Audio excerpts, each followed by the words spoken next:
ലോകത്തിലെ ഏറ്റവും പവർഫുള്ളായ നേതാക്കളിൽ ഒരാൾ റഷ്യൻ പ്രസിഡന്റ് വ്ളാദിമിർ പുടിൻ ഇന്ത്യയിലേക്ക് വരികയാണ്. ഡിസംബർ 4-5 തീയതികളിലായാണ് അദ്ദേഹത്തിന്റെ സന്ദർശനം. എന്നാൽ വെറുമൊരു ഔദ്യോഗിക സന്ദർശനത്തിനപ്പുറം നമ്മളെ അത്ഭുതപ്പെടുത്തുന്ന ഒട്ടേറെ കാര്യങ്ങൾ ഇതിന് പിന്നിലുണ്ട്. അദ്ദേഹം കുടിക്കുന്ന വെള്ളം മുതൽ ഉപയോഗിക്കുന്ന ടോയ്ലറ്റ് വരെ റഷ്യയിൽ നിന്ന് കൊണ്ടുവരും എന്ന് പറഞ്ഞാൽ നിങ്ങൾ വിശ്വസിക്കും.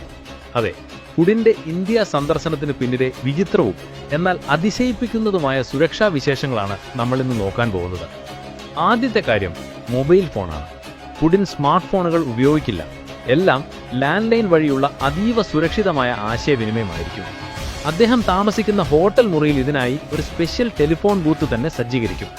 അദ്ദേഹം എത്തുന്നതിന് 1 മാസം മുൻപേ റഷ്യൻ ഇന്റലിജൻസ് ഏജന്റുമാർ ഇവിടെ എത്തി ഹോട്ടലിലെ മുക്കും മൂലയും പരിശോധിച്ചിട്ടുണ്ടാവും. പുടിൻ ഉപയോഗിക്കുന്ന സോപ്പ്, ഷാംപൂ, പേസ്റ്റ് തുടങ്ങിയവയെല്ലാം റഷ്യയിൽ നിന്ന് കൊണ്ടുവരുന്നതാണ്. ഏറ്റവും കൗതുകകരമായ കാര്യം അദ്ദേഹം ഹോട്ടലിലെ ബാത്റൂം ഉപയോഗിക്കില്ല എന്നതാണ്. അതിനായി പ്രത്യേക മൊബൈൽ ടോയ്ലറ്റ് റഷ്യയിൽ നിന്ന് വിമാനത്തിൽ കൊണ്ടുവന്ന് അദ്ദേഹത്തിന്റെ മുറിയിൽ ഫിറ്റ് ചെയ്യും. തന്റെ DNA സാമ്പിളുകൾ പോലും പുറത്തുപോകാതിരിക്കാനാണ് ഈ കടുത്ത മുൻകരുതൽ. ഇനി അദ്ദേഹം വരുന്ന വിമാനത്തിന്റെ കാര്യം. ഫ്ലൈയിങ് ക്രെംലിൻ എന്നറിയപ്പെടുന്ന ഇല്യൂഷൻ വിമാനത്തിലാണ് പുടിന്റെ യാത്ര. ഇതൊരു വെറും വിമാനമല്ല. ഇതിനകത്ത് ജിമ്മ്, ബെഡ്റൂം, കോൺഫറൻസ് ഹാൾ എന്നിവയുണ്ട്. ഇതിന്റെ ഇന്റീരിയർ പലതും സ്വർണം പൂശിയതാണ്. ഏറ്റവും പേടിപ്പെടുത്തുന്ന കാര്യം എന്താണെന്നോ, ആകാശത്ത് വെച്ച് തന്നെ അണുവായുധം പ്രയോഗിക്കാൻ ഉത്തരവിടാനുള്ള ന്യൂക്ലിയർ ബട്ടൺ ഈ വിമാനത്തിലുണ്ട്. ഇതിനകമ്പടിയായി യുദ്ധവിമാനങ്ങളും എന്തെങ്കിലും തകരാർ സംഭവിച്ചാൽ മാറിക്കയറാൻ 2 ബാക്കപ്പ് വിമാനങ്ങളും എപ്പോഴും കൂടെ ഉണ്ടാവും. വിമാനത്താവളത്തിൽ ഇറങ്ങിയാൽ പിന്നെ യാത്ര ഓറസ് സെനറ്റ് എന്ന കാറിലാണ്.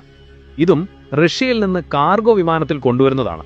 വെടിയുണ്ടയോ ബോംബോ എന്തിന് രാസായുധങ്ങളോ ഒന്നും ഇതിനെ ബാധിക്കില്ല.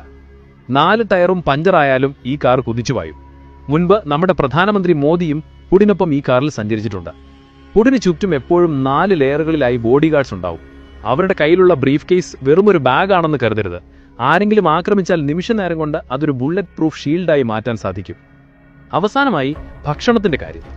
പുടിൻ കഴിക്കാനുള്ള ആഹാര സാധനങ്ങൾ മാത്രമല്ല, അത് പാകം ചെയ്യാനുള്ള ഷെഫും വിളമ്പാനുള്ളവരും റഷ്യയിൽ നിന്ന് വരും.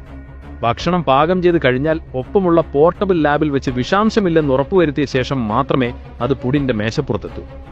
ചുരുക്കത്തിൽ ഒരു രാജ്യത്തിന്റെ മുഴുവൻ സുരക്ഷാ സംവിധാനങ്ങളും ഉല്ലംഘയിലൊതുക്കിയാണ് റഷ്യൻ പ്രസിഡന്റ് ഇന്ത്യയിലേക്ക് വരുന്നത്. ഈ സുരക്ഷാ ക്രമീകരണങ്ങളെക്കുറിച്ചുള്ള നിങ്ങളുടെ അഭിപ്രായം എന്താണ്? കമന്റ് ബോക്സിൽ അറിയിക്കുക.